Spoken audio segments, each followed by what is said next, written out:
Hey, this is Christy's story time again.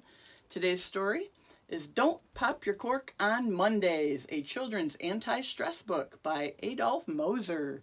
I'm going to grab my glasses, you guys get settled, and we'll get started.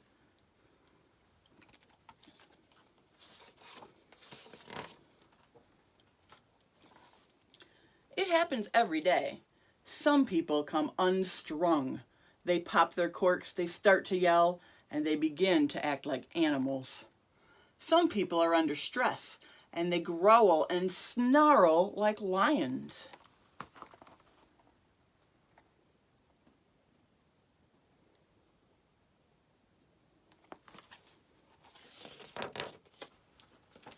Others act like monkeys and go bananas.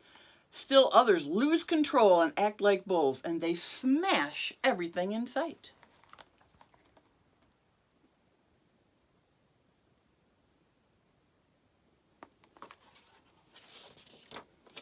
Some people who are under stress don't yell and scream at all. They simply refuse to face the problem and, like ostriches, bury their heads in the sand. Some people cry, or they want to run away.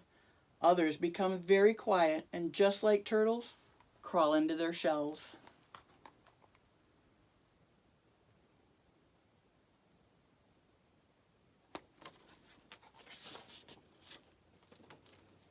At one time or another, stress affects everyone. It affects grocers and bakers and football players and cab drivers, teachers and street workers too. Mothers are affected by stress, and so are fathers.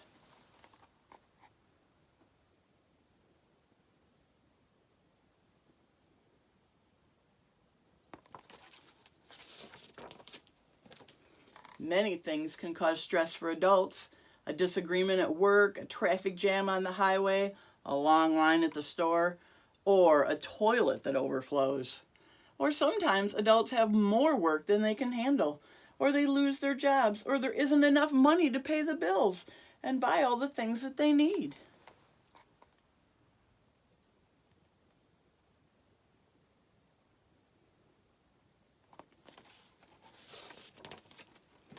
One of the worst things about stress is that it's often passed on from one person to another.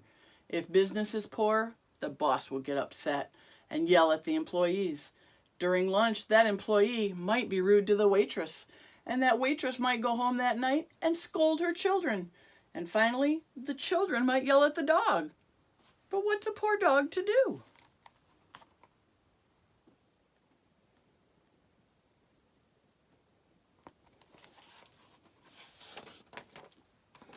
When adults are under stress, some of them lose control. They might say awful things. They can even become dangerous. Sometimes they want to hit people.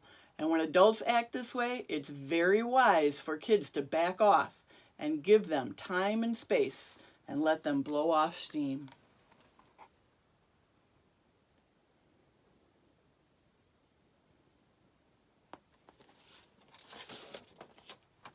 Children are affected by stress too.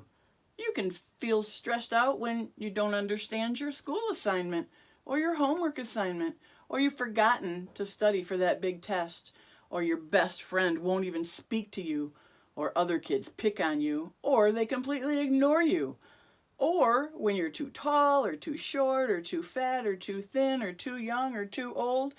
You can also get stressed out when your parents scream and argue, or when your parents don't take time to listen to your problems.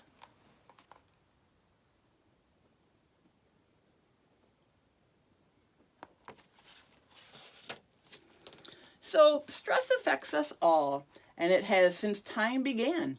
Long, long ago, our caveman relatives experienced stress. When they hunted for food, a hungry bear or tiger might suddenly jump out of the bushes and attack them. This caused tremendous stress. Suddenly, hundreds of changes occurred inside their bodies. Their hearts pounded faster, energy rushed to their muscles. Instantly, they were ready to fight or to run for safety.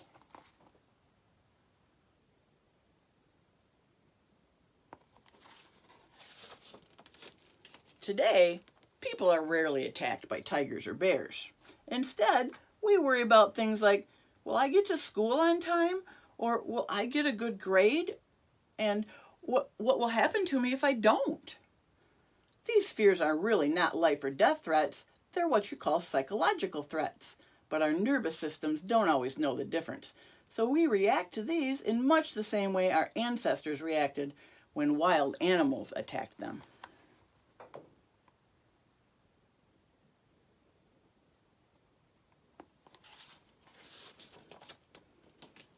Some stress can be good for us.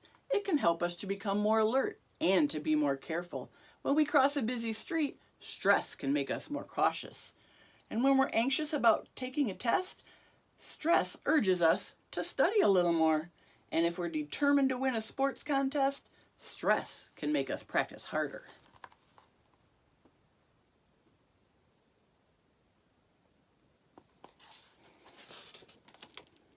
When we are under stress, our muscles get a big dose of extra energy that prepares us to fight or to run.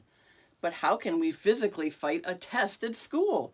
We can't, and we can't run away from it either. Because we don't burn up the extra energies in our muscles, our bodies become tense, and our hearts pound faster, and we start to worry and fret. We may start feeling very tired. We could even become sick.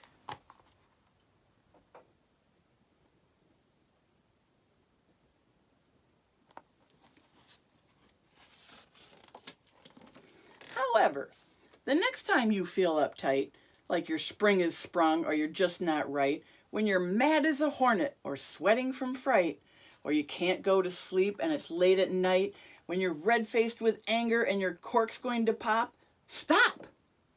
There are ways you can reduce stress. You just have to learn how.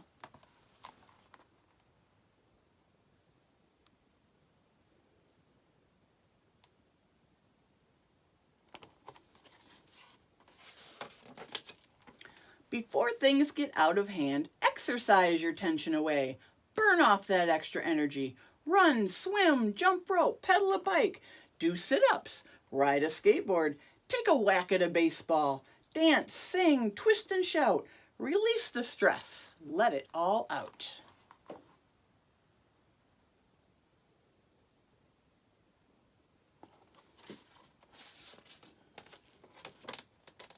Or you could shake your tension away.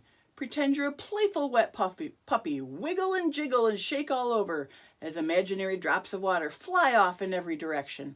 You'll feel the tension leave your body. Another way to relieve stress is to out-tension the tension. Next time your muscles feel tight, tighten them even more. Let's try it now. Start with your feet. Curl your toes into a tight ball, tighter and tighter. Feel the tension build.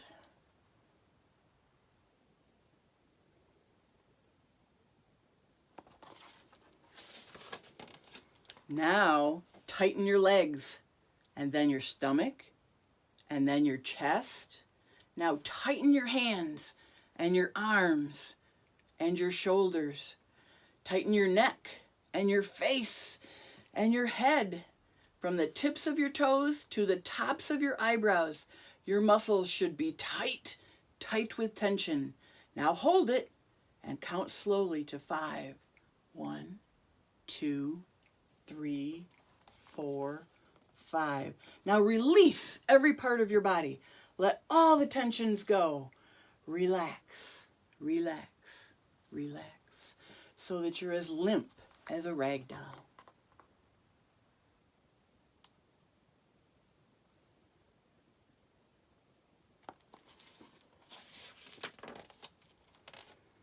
Sometimes, if you can't tension the tension, you can breathe your stress away.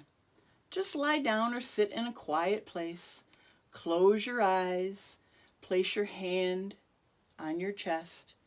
Think of your belly as a balloon and take a deep breath. Breathe in slowly through your nose until that balloon fills full. Then hold it and count to 5. 1, 2, 3, 4, 5. Now breathe out slowly through your mouth. Repeat this several times when you feel stressed. Every time you do it, you will become more and more relaxed.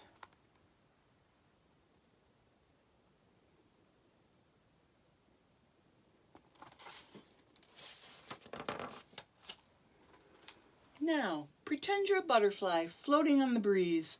Imagine a peaceful meadow where beautiful flowers gently sway. Feel warm sunlight flow through your veins. Tell yourself, my whole body is warm and comfortable. I feel calm and relaxed. And because I feel calm and relaxed, everything is okay. I can handle any problem.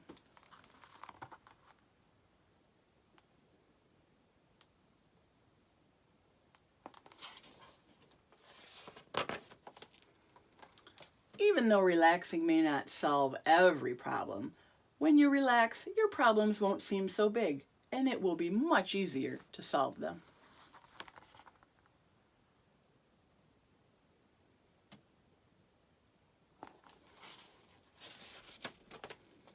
Remember, you can change your life. You can control your reactions. You do have the ability to relax your body, and you can deal with stress. You can exercise and let it out.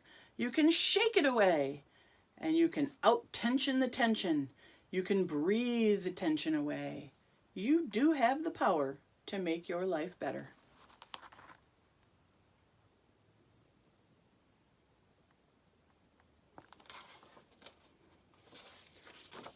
So, don't pop your cork on Mondays. On Tuesdays, keep your cool.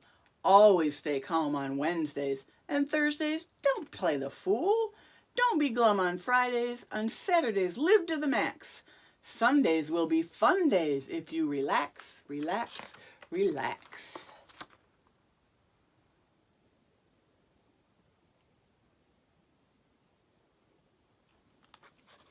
And that's the end of that story.